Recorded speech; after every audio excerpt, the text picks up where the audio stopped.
Thanks for staying with us. Now, while Vodacom has settled with Nkosana Makate, it seems another party says it is entitled to 40% of the award. A Media 24 report suggests that lawyers for a company called BlackRock Mining, registered in the British Virgin Islands, says there is an agreement in place to this effect, but it seems Makate's legal team does not agree with all of this. So let's get you some background and tell you how we got to this particular point. We're now joined by ITWeb contributing editor Nicola Mason. Nicola, very good evening to you, and thank you so much for your time. Let's perhaps start with this agreement and how did it come about? Thank you very much for your time.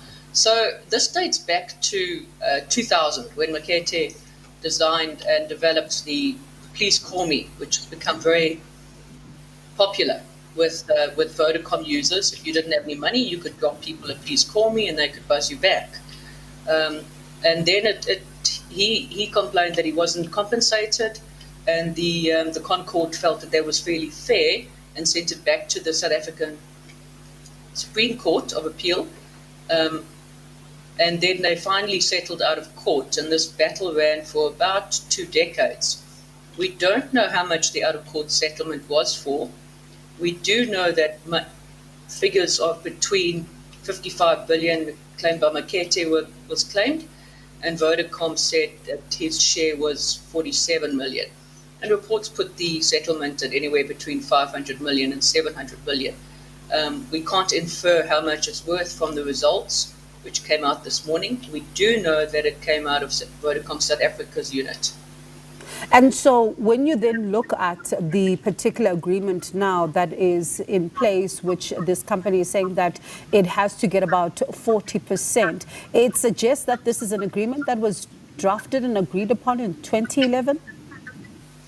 So this is a very tricky one, because when I hunted it down, BlackRock is a mining company, and they're based in Australia with a head office in Perth. They're listed on the Australian Stock Exchange.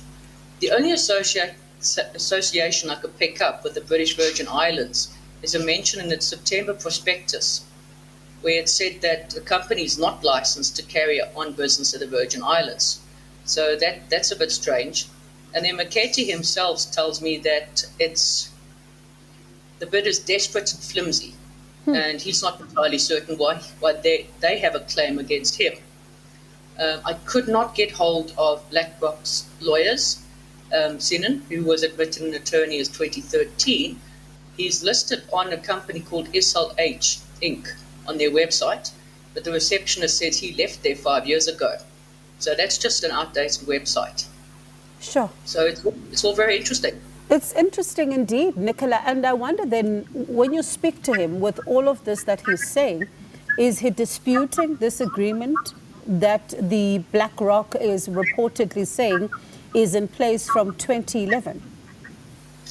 Well, the only thing he said to me is that its bid is desperate and flimsy. I mean, we do know that Makate had several funders, if I can call them that, over a period of time to help him pay lawyers. So I don't know whether they come in there, but from what he said with the shrug emojis over WhatsApp, I don't know so much that this company has any legitimate claim, if it is even this company that has a claim, because it seems stranger that a mining company would have a claim against Makate. And it's not associated with the asset manager in the US at all. So even then, it would be a bit strange. It's quite strange indeed. Did he tell you anything else about this agreement apart from shrugging his shoulders? No, he didn't. It's desperate and flimsy. And he also didn't seem to quite get why they said they had an agreement. I'll put it that way. So I suppose then, in light of what you're saying, I don't know, because now the reports are suggesting that the company is saying they're even willing to go to court and want this 40% ring-fenced and put in a trust if there is a dispute here when it comes to this matter. But if he's not even, saying that, for him, he's describing it as flimsy, it begs the question, are we really going to see court action here, or it could play out a different way, I suppose? I don't know, because until we get a lot more facts. The Vodacom apparently was supposed to, according to the news report, receive a letter today. They're not commenting. So we're missing a whole bunch of facts here, and all we have at the moment is what we can find out, based on some ground research. Yeah, and I suppose there's going to be a lot more digging that needs to be done here, given the fact that, it's all, I mean, if it's describing it as flimsy, they're threatening to go to court, and now your Vodacom not commenting. So certainly everything is still up in the air. But thank you so much for at least helping us piece together what's going on here. I appreciate your time.